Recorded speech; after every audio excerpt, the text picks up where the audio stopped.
আসসালামু আলাইকুম ওয়া রাহমাতুল্লাহি ওয়া বারাকাতুহু।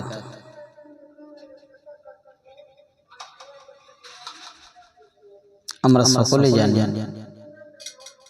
পেশাব এবং পায়খানা যাওয়ার কতগুলি দোয়া রয়েছে, তার মধ্যে কিছু দোয়া সঠিক রয়েছে, কিছু দোয়া ভুল রয়েছে।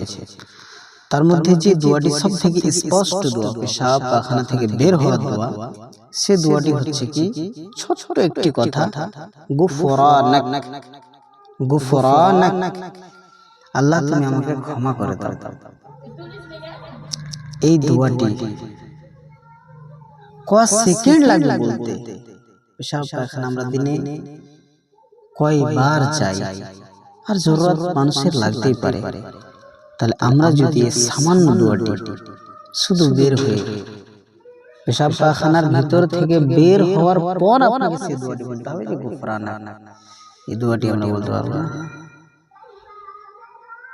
আপনি পেশাব পায়খানা যাচ্ছেন, দোয়া বলেন না।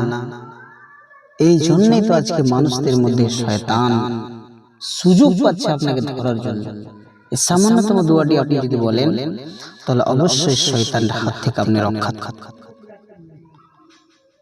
দোয়াটি হচ্ছে কি গুফরানাক গুফরানাক।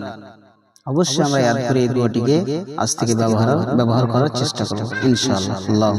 আসসালামু আলাইকুম ওয়া রাহমাতুল্লাহি ওয়া বারাকাতুহু।